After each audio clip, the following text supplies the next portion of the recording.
Called a luminous debut by the Oregonian, The Well in the Mine, 2008 by Gin Phillips, is set in Alabama during the Great Depression, focusing on the poor residents of Carbon Hill and a mysterious event that shakes their community.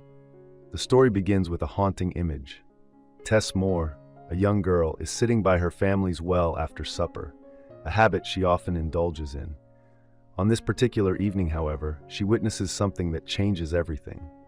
A woman, her figure cloaked in darkness, approaches the well and drops a baby into it.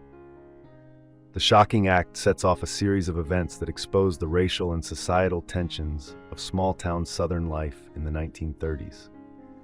The mystery surrounding the baby becomes the novel's central hook, but the real depth lies in the lives of the Moore family. Living in poverty like most of their neighbors, the Moores struggle to get by. Albert, the patriarch, works in the coal mines, enduring back-breaking labor for meager wages. At night, his wife, Leda, massages his aching back to ease the pain. They have 3 children: Jack, who fears his father won't survive the mines; Virgie, a small-town beauty unaware of her allure; and Tess, the girl who witnessed the baby being thrown into the well. While the Moores' hardships are clear, the novel also highlights the even more difficult lives of the black families in the area, who don't own land like the Moores.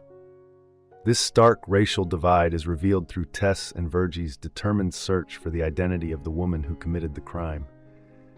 As they question townspeople, they are forced to confront the inequalities faced by black families and realize how fortunate they are in comparison. This journey of growth, both personal and social, is as integral to the novel as the mystery itself.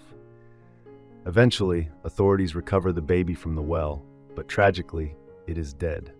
Tess and Virgie's investigation leads them to suspect a local woman named Aunt Lou, but their suspicions are soon dispelled when they learn the truth.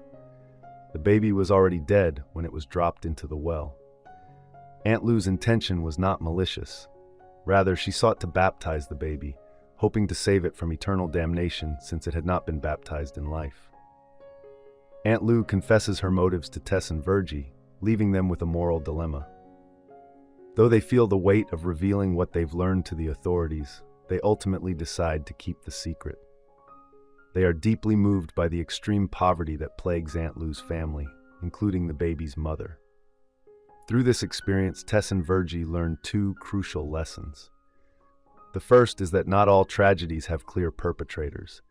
Sometimes they happen without warning, and no one is to blame. The second is a sobering realization. While life for the Moores is difficult, they possess a certain privilege simply by being white.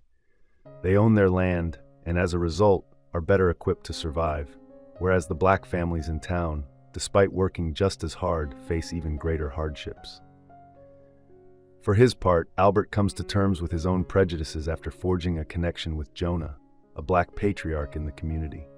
Phillips's novel bears similarities to Harper Lee's To Kill a Mockingbird in many ways. Both feature young protagonists who investigate a crime, only to discover that the world is far more complicated than a simple mystery can explain. Both novels also explore racial tensions through the lens of children, whose less biased perspectives offer a poignant and often more honest view of society. While The Well in the Mine may not reach the same iconic status as To Kill a Mockingbird, it similarly delves into complex issues with empathy, humor, and insight. I hope you enjoyed this video. Leave a like if you did, and be sure to subscribe. Thank you.